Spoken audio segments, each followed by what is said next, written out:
Dans une rue très fréquentée, une femme entre deux âges observait les passants qui se photographiaient à outrance. Très lente, manifestement sans force, elle semblait transparente. Dans cette rue passante qu'elle tentait péniblement de traverser, tout le monde se photographiait. Elle observait un couple qui souriait devant la vitrine d'une librairie et l'un d'eux, était-ce une femme, semblait aimer le reflet de l'autre dans le miroitement de la vitre. La joie se lisait sur leur visage, une joie que les habitants de la capitale n'éprouvaient plus depuis longtemps, mais qu'ils observaient sur les lèvres des touristes traversant TT. Les librairies étaient très convoitées. C'était un fonds de selfies répertorié et particulièrement apprécié.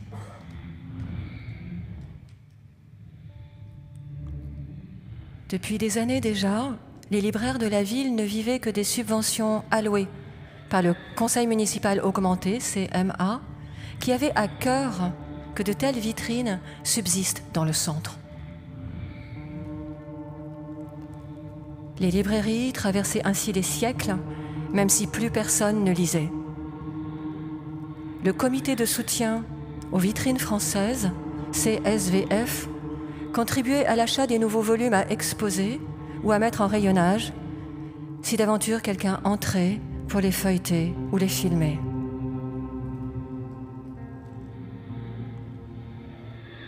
Il subventionnait également le pilonnage des exemplaires passés de mode, tandis que 10 poètes français étaient sélectionnés chaque année pour imaginer des titres agréables à survoler et 10 plasticiens payés pour élaborer des couvertures aisées à photographier.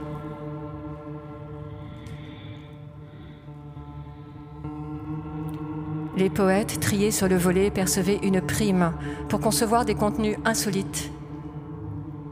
Ils gagnaient suffisamment d'argent pour se nourrir et continuer d'écrire de la poésie pour eux-mêmes et parfois pour leur famille. Les autres poètes vivaient dans les faubourgs pauvres, dans l'espoir d'être recrutés. On déplorait d'année en année l'augmentation du nombre de suicides parmi eux, car non seulement le CSVF n'en choisissait que 10 par an, mais il avait coutume de renouveler certains auteurs dans leurs fonctions. Le vivier s'amenuisait. Et des rivalités agitaient les chantres de l'originalité de surface, domaine jalousement gardé. La ville ne vivait que de l'image qu'elle donnait d'elle-même. Hormis le tourisme, toute l'industrie avait périclité. Seules les personnes vivant dans le centre-ville étaient autorisées à la conception et à la diffusion du maintien de l'image de la ville, afin qu'elle demeure le fond de selfie préféré des TT et la première destination traversante mondiale.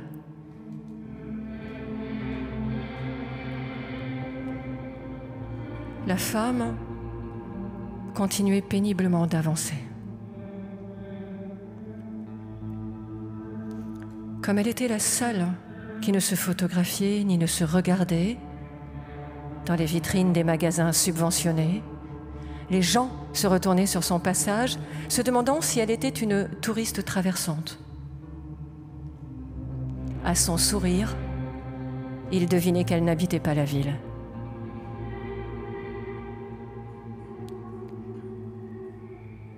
Si la population de l'hypercentre HC arborait parfois des sourires de façade, les habitants des faubourgs ne le faisaient jamais à cause de l'état déplorable de leurs dents.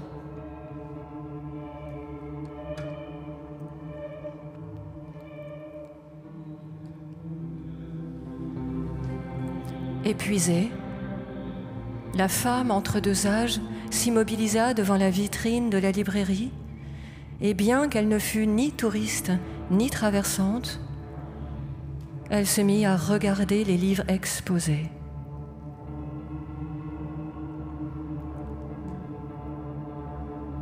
En vitrine, on trouvait, comme dans toutes les librairies subventionnées de la capitale française,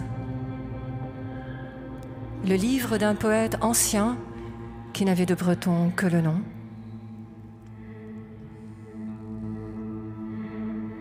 Nadja était distribué en plusieurs langues par le syndicat d'initiative augmentée, SIA, à tous les tétés pour les inciter à traverser la capitale surréaliste.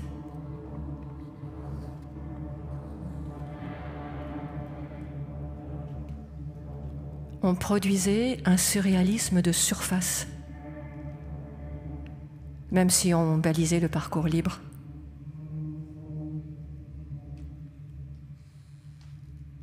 Un cliché pouvait être pris devant la statue de Boiffard qui côtoyait celle du poète, qui n'avait de breton que le nom, ou devant la tombe du poète ornée des termes « Je cherche l'or du temps ».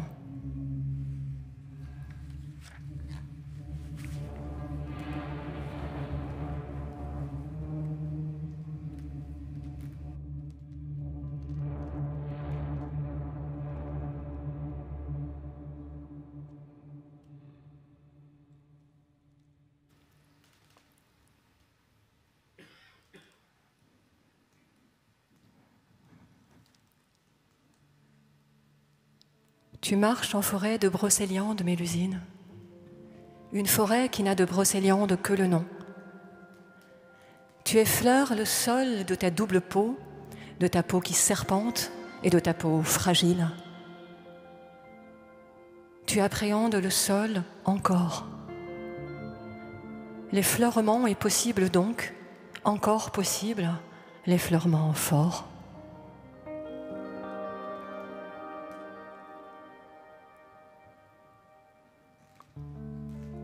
Tu n'as croisé que 3 couleuvres en chemin vers une fontaine où il te semblait nécessaire d'aller pour y frôler les dieux du passé, les incanter. Tu aperçois 3 couleuvres à même les fourrer, une couleuvre à collier, une couleuvre d'Esculape et une coronelle lisse. Tu les croises dans la forêt profonde et tu aimerais rire lorsque tu rencontres des animaux qui n'ont plus de sauvage que le nom.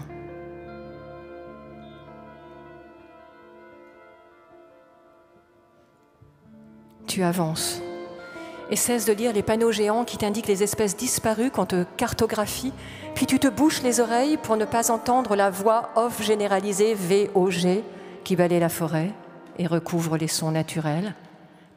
Restons. Tu n'étais pas ressorti à même la nature depuis qu'on t'avait cloué la queue dans la poésie idéale. Tu te demandes encore pourquoi tout le monde parle de progrès. Tu ne te représentes rien de bon derrière ce terme, avec tes pillés de peau qui serpentent.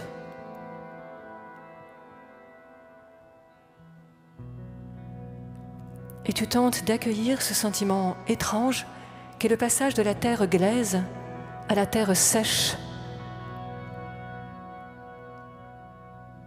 puis celui d'une terre caillouteuse à l'herbe verte qui repousse un temps. Ta propre peau, abîmée de marcher, est ce qu'il te reste de contact au monde.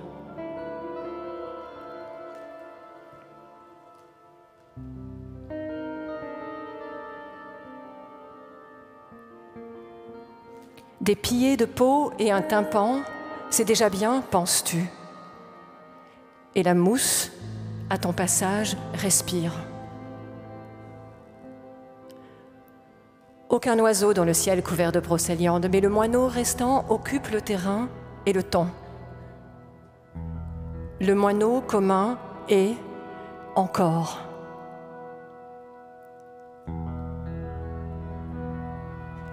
Tu marches dans la forêt aux 3 couleuvres sans prévoir les quelques mots qu'elle te donnera nécessairement. Quelques mots viendront à toi dans un ordre imprévisible c'est déjà un beau présent.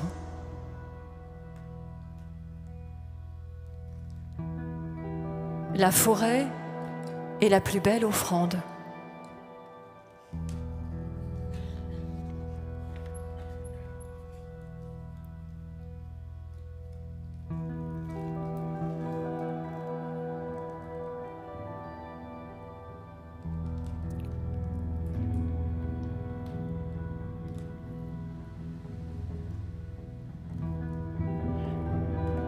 Prendre le chemin de Mélusine,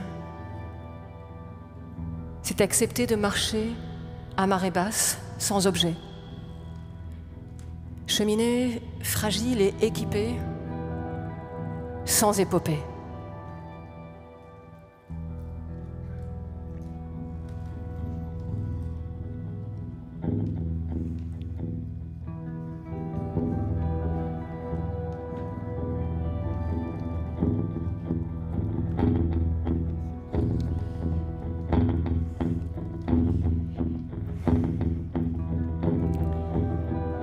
Le jour tombe légèrement entre chien et loup.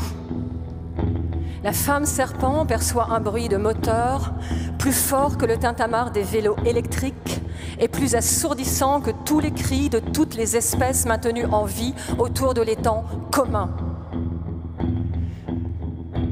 Elle s'approche en pensée et sans freiner un Land Cruiser qui dérape puis s'arrête en enfonçant le tronc d'un saule pleureur, cité dans le paysage et subventionné par le trajet des mythes de Brocéliande, TMB.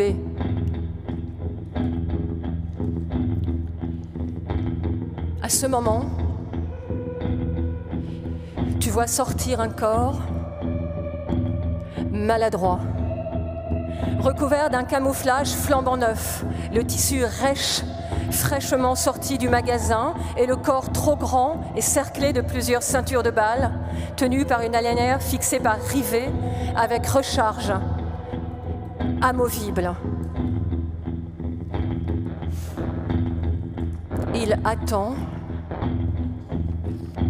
longtemps.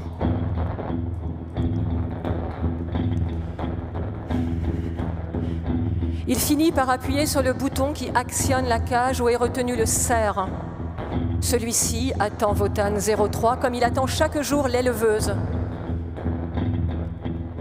Habitué à l'odeur des peaux claires, le cerf ne s'alarme pas. Son museau ne connaît que ça. On dirait même qu'il sourit en attendant patiemment la caresse qui va accompagner, comme chaque soir, la piqûre d'avoine enrichie. Mais ni la caresse ni la piqûre ne viennent. Alors le cerf attend. Tente d'apprivoiser le temps, ce temps qui ne lui est pas familier. Il ne fait rien du paysage, ne sait rien en faire. Pas plus que l'homme dont la peau a la même odeur que celle des éleveurs.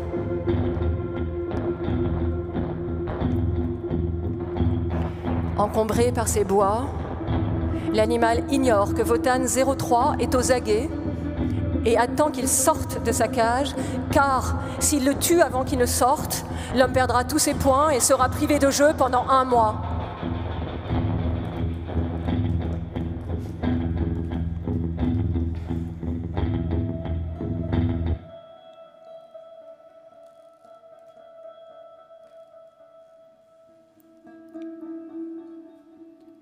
C'est en murmurant un chant dénué de sens, qui ne parlait ni du passé ni de l'avenir, mais du présent, que fabriquait le cerf, que la fée ôta sans peine la peau de l'animal, qu'elle roula en une sorte de balle géante.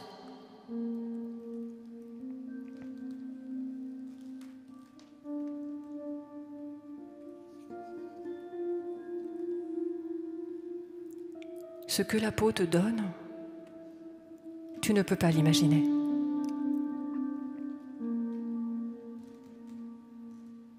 De ton côté, c'est la peau du monde, et de l'autre, c'est la peau inconnue. Elle se zèbre des expériences du dehors. Tu n'ignores pas ce qui se trame. Tu es tout contre les angoisses du monde. Mélusine invite ceux qui l'ont rejointe à reprendre souffle, à écouter soudain le présent, son odeur, sans avoir peur, à le maintenir encore entre ses mains, contre soi, le plus longtemps possible, sans y ajouter une pensée du passé, ni même y lire l'avenir. Elle leur demande de garder un instant le présent à travers soi, un présent coulissant.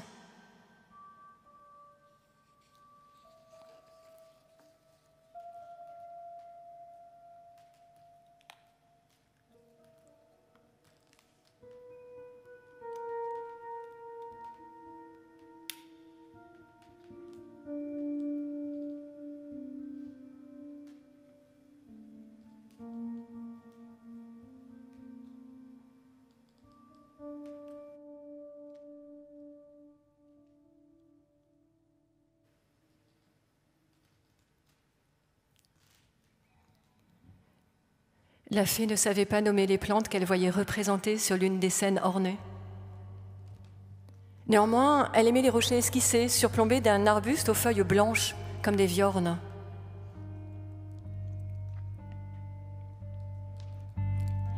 Elle observait le personnage présenté à gauche, en manteau rouge, et n'aimait pas son impuissance devant un chevalier blanc qui jetait des bêtes dans un étang de feu. Des bêtes quand même, se dit-elle.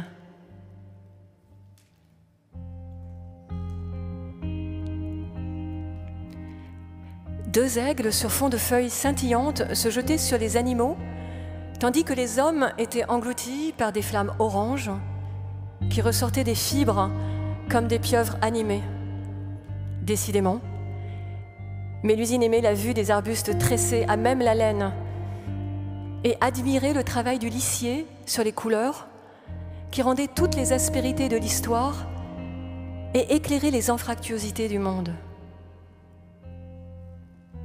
À droite de la même scène, elle découvrit 4 arbustes à fruits blancs.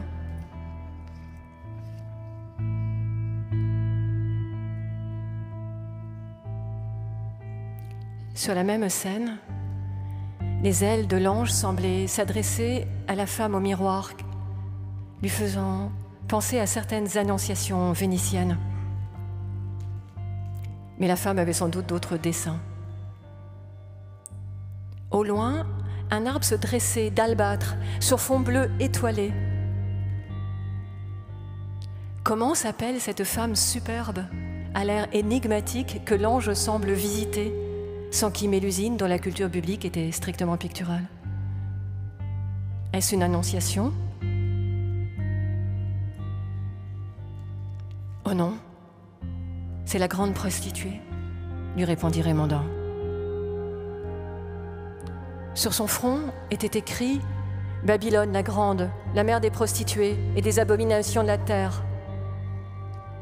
Raymondin souriait, car il lisait la tenture comme l'annonce de l'effondrement à venir des gouvernements post-démocratiques et voyait en Babylone une municipalité traversante.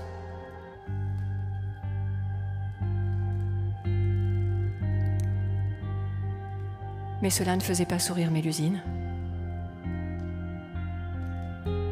qui aimait les gestes à peine esquissés de Babylone, des gestes libres, et la lumière qu'elle dégageait. Et elle se demandait pourquoi les visages de femmes ayant traversé l'histoire portaient toujours pour nom Marie ou Babylone.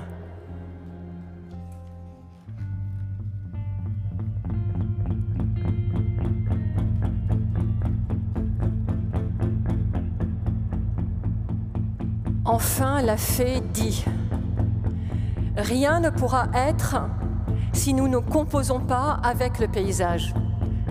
Nul besoin de redevenir chasseur-cueilleur, rien ne redevient. Il s'agit de moins s'appareiller, Prenons le temps de réfléchir aux gestes augmentés. Et si nous avions déjà connu l'acmé? Si nous entamions une autre moitié, en étions à faire l'épreuve du moins?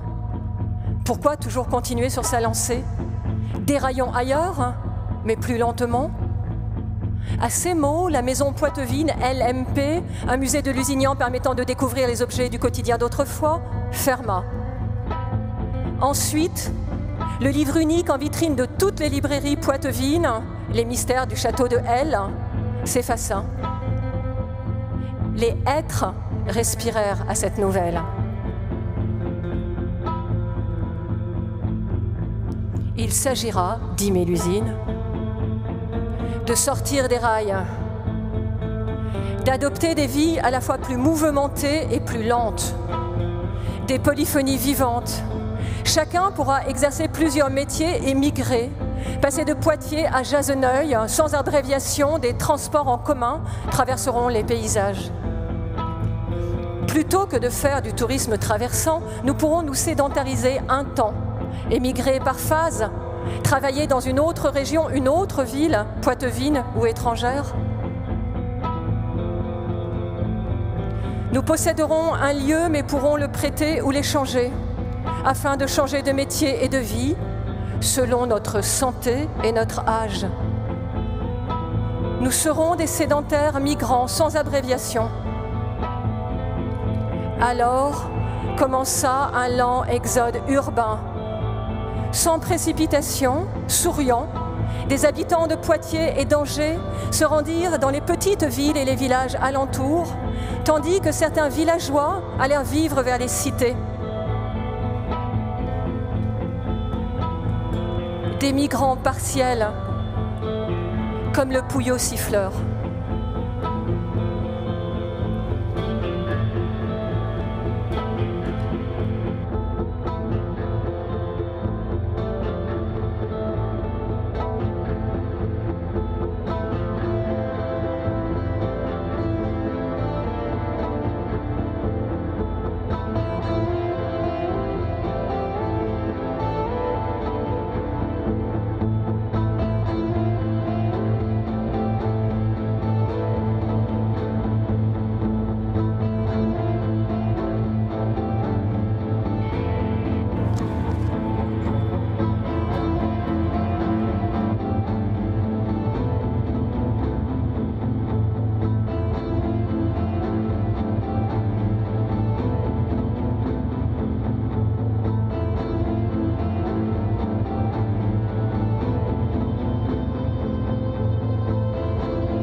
L'amour angoisse principalement les scientifiques affiliés, SAF, qui ne veulent que certitude. La certitude est une angoisse reconvertie, une fusée de reconnaissance qui tente de repousser ses limites. Tant qu'il y aura des tiques et des escargots géants, il y aura des amoureux. L'amour est présent. Il n'augmente pas avec la technique. Parfois même, il rétrécit. On ne sait en dire grand-chose. Quelques mots suaires savent encore la sueur des amants, qui sont toujours, même au bord du monde, dans de beaux draps. L'amour est un présent. C'est ça qui défrise les comités scientifiques.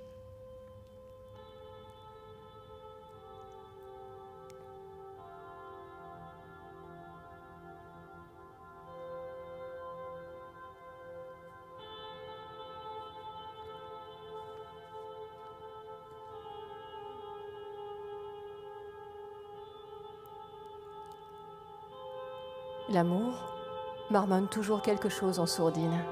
C'est assez, pas besoin de sonner, Non, l'amour n'est pas tout, rien n'est tout.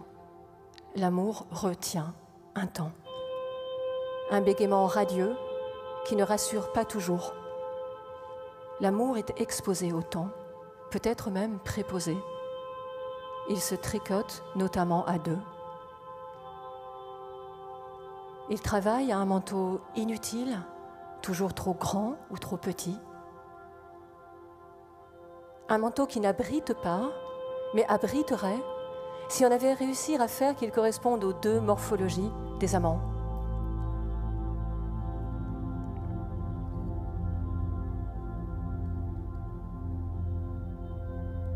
Il n'y a que dans une certaine poésie qu'on parle d'amour idéal.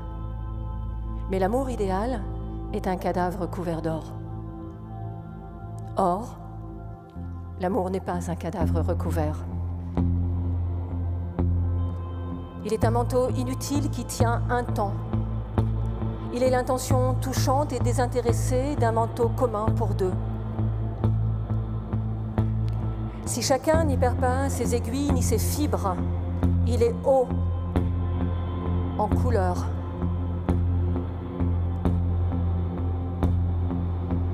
Parfois, aimer et faire peau commune avec le monde, le manteau imparfait à la main, sans grandes phrases au grand air.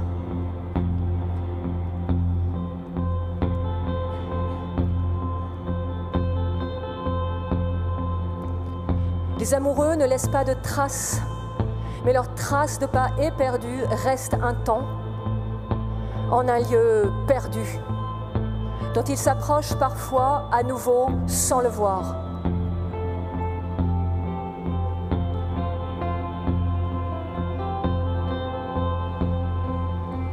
L'amour creuse la langue, parfois jusqu'au silence, qui est une variante du dialogue. Ce silence des amoureux est insupportable au brouhaha commun.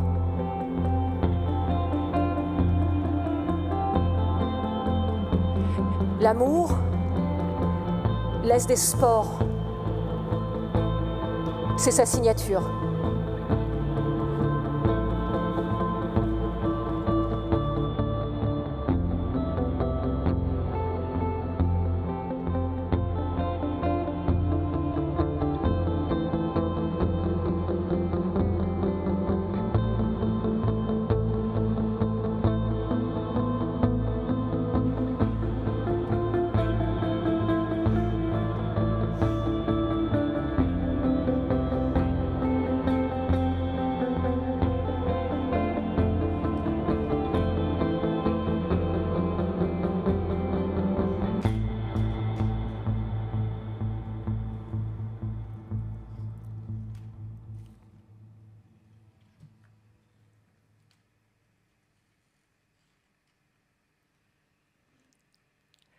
Longtemps, la société s'est construite en s'ouvrant et en classant. Désormais, elle périclitait en se fermant et en ignorant le vivant. Plus de cadastre dans ce naufrage. Sur la baie du Mont-Michel, l'âge moyen ne devait pas excéder celui des êtres des cavernes, mais on remarquait entre habitants une tolérance bien plus grande que sur le mont, où chaque centimètre possédé était compté. Jalousement gardé et où les rivalités étaient légion et souvent armées. Dans les prés ravagés, pas de clochette de lépreux, mais l'entraide s'imposait spontanément dans une sorte d'autorégulation qui impressionnait Mélusine. Ceux qui avaient des muscles encore vifs, malgré la malnutrition et la pollution, partaient récupérer les dernières pluies, tandis que ceux qui peinaient à marcher à force d'expectorer restaient assis à rafistoler les baquets du siècle précédent. Et comme tout le monde était logé à la même enseigne, personne n'exagérait. Chacun s'autorégulait pour ne pas mettre les autres en danger. Mais l'homme, n'étant ni un agneau du siècle dernier, ni un loup irradié, on assistait parfois à des scènes d'intense brutalité, où un être fou de douleur tentait de trancher la gorge de ceux et celles qui s'étaient assis à travailler et à méditer. Chaque habitant devait alors le ceinturer et le tabasser pour lui passer l'envie de recommencer. Une sorte de police demeurée.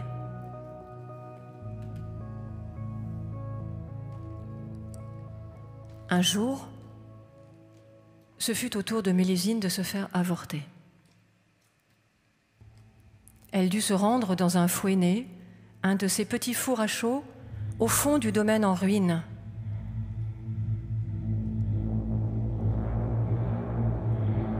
Ils étaient disposés en ovale, comme ceux des villages de la Riotte et des Mulots, où d'autres femmes, en plus petit nombre, se faisaient opérer. Si elle parvenait à traverser sauve cette épreuve, le fœtus serait brûlé dans un des grands fours construits par Victor Bunel, comme le mentionnaient encore l'écriteau gravé, adossé à l'ancien port d'échouage. L'humanité n'avait pas totalement régressé et préférait mourir que de manger ses bébés. On les incinérait et on répandait les cendres sur les champs de navets, un des rares légumes restants. D'anciens professeurs de chant assistaient les femmes et apprirent à Mélusine à hurler de façon solfiée, ce que jamais encore elle n'avait fait pour tenir le chemin, le long chemin de la douleur.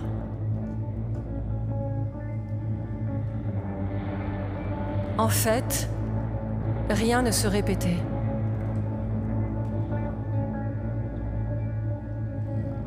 L'être humain inventait toujours de nouvelles rives lorsqu'il coulait.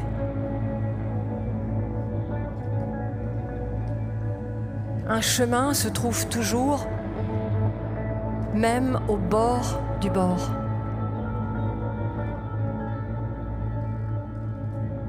Ainsi arrivait-on à composer ces voix transpercées de douleur, tandis qu'opéraient les médecins qui s'étaient formés sur le tas des patientes.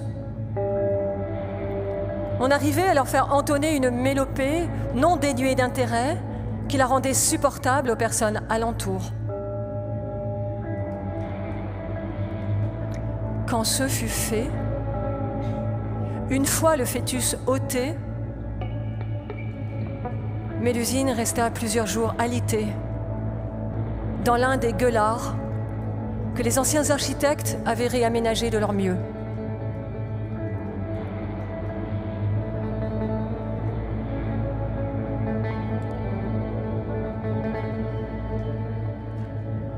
Une fois cicatrisée, elle serra un à un dans ses bras tous les habitants de Ré et leur promit d'œuvrer pour tenter de faire ouvrir une frontière et les libérer, même si elle savait que, ne recourant pas à la force armée, ses chances d'influer sur la politique du Front unitaire du Cotentin, FUC, étaient faibles. Mais, par capillarité, les choses se transformeraient.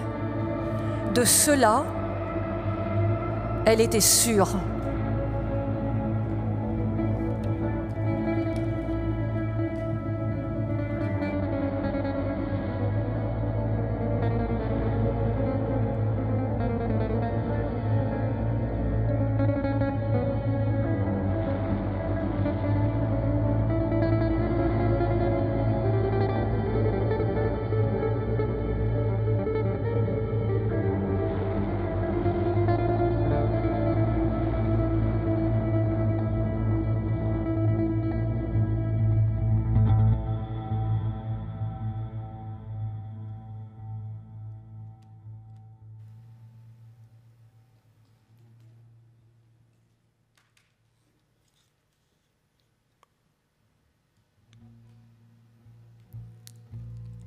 Pour s'évader hors du mariage qui l'enfermait, il avait suffi à Mélusine d'accepter son hybridité et son âge. Ainsi transformés, les cheveux gris, le coin des yeux et la nuque ridée, les mains tachées, les os douloureux. Elle était partie accepter et la vieillesse de l'humanité et la sienne.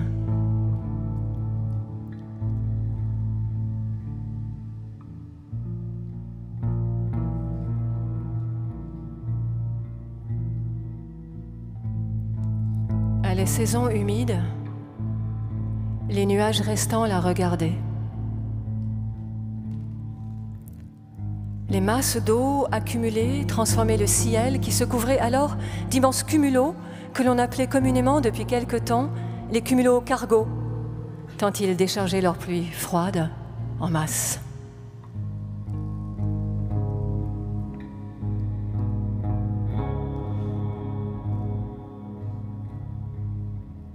Les nuages au ciel observaient la population vieillir et se fichaient bien des greffes de peau qui se pratiquaient de plus en plus souvent.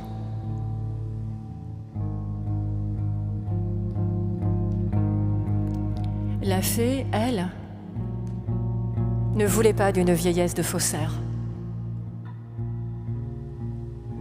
Elle voulait une vieillesse commune au milieu de ses anciens administrés, une aube éprouvée, vieillir à même.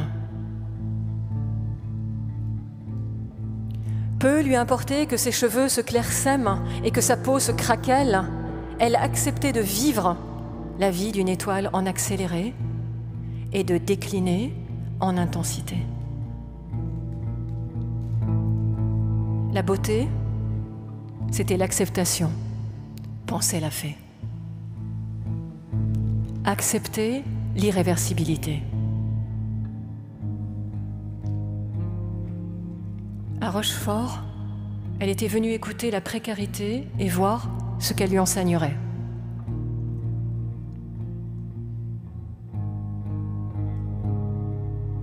Dans une petite maison de bois qu'elle échangeait régulièrement, suivant le nomadisme qu'elle avait autrefois mis en œuvre, elle s'acclimatait à sa nouvelle patrie.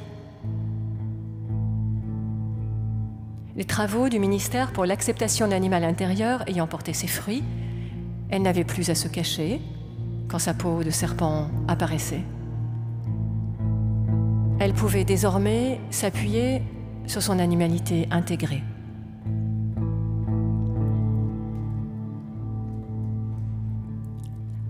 Permets, ô vie, ce dernier effort champêtre, que je vive avec peu de force et puisse trouver des sources manquantes et des chemins insoupçonnés, murmurait la fée.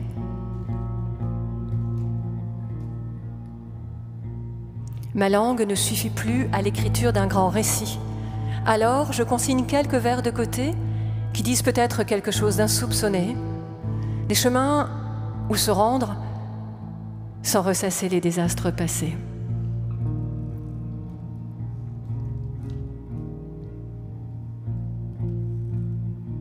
Dans ces journées lentes et comptées, Mélusine prenait le temps de vieillir.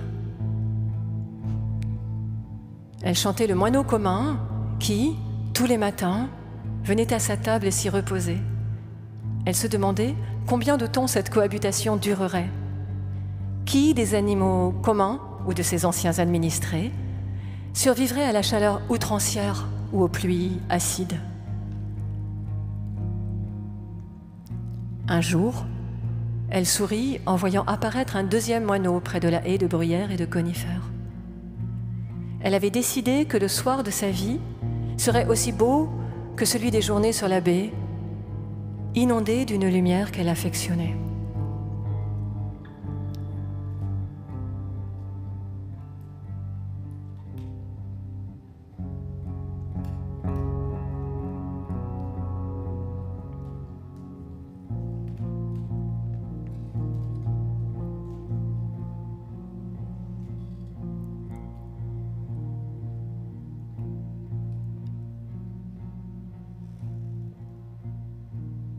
Mélusine savait qu'elle y resterait,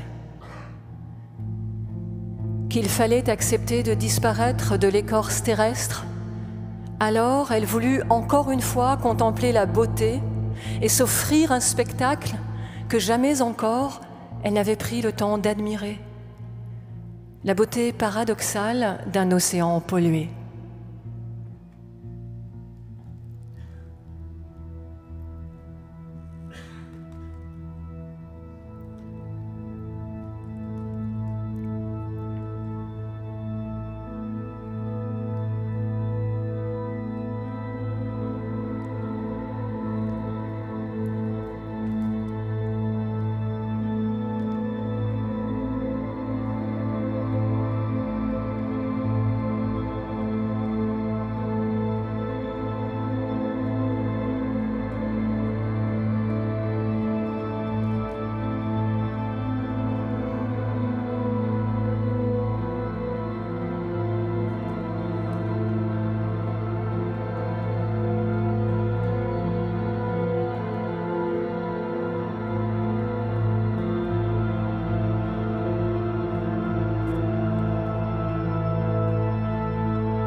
Elle avait choisi de venir en avance sur la marée.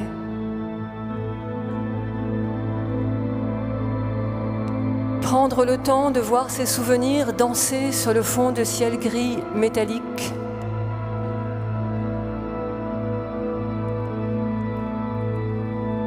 Elle souriait en pensant à cette mer.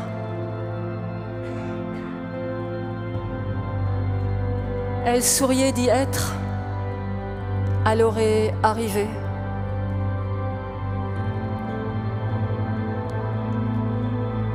De cette expérience que personne ne pourrait lui retirer,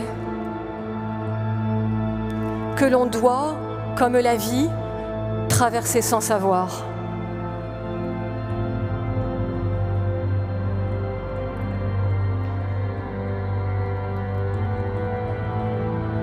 Elle la regarderait en face, calmement, sans regret.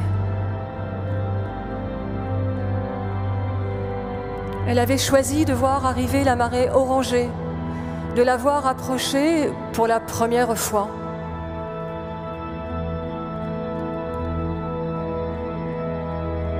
À la toute fin, elle éprouvait une joie nouvelle et vit le gris disparaître aux confins. Là où la mer rejoint le ciel et la marée rouge se profiler.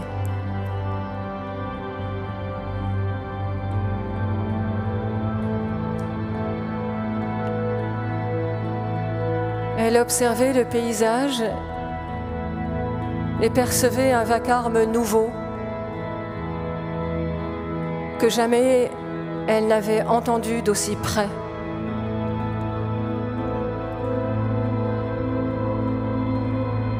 L'océan luttait, et dans quelques jours, il n'en resterait aucune trace.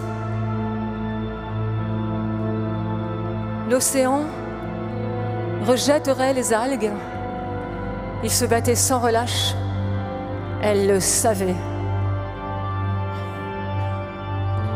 Elle ne pouvait qu'y assister et avait confiance en la marée, peut-être plus encore qu'en l'humanité.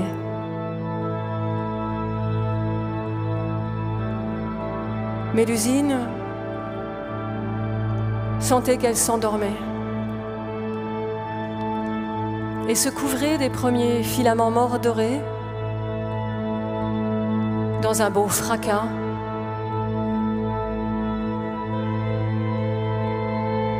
Elle assistait à sa fin, mais au recommencement de l'humanité.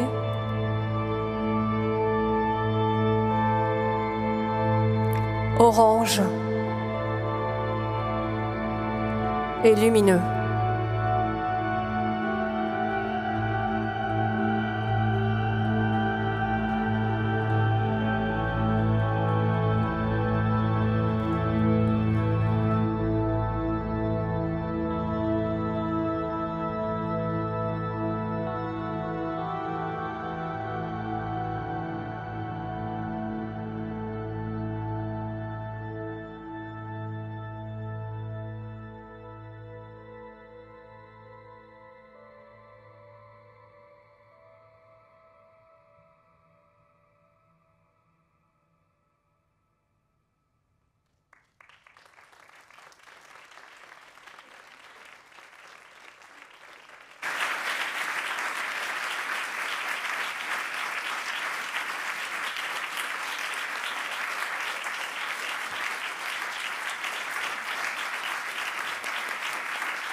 Juste quelques gratitudes. Toute ma gratitude déjà à la Maison de la Poésie Olivier Chaudonçon pour son accueil, toujours au fil des années, qui est quand même très précieux. Toute ma reconnaissance à la superbe équipe technique, alors avec mon côté pré-Alzheimer, Lénie et Anna. Bon. Merci beaucoup pour votre accompagnement.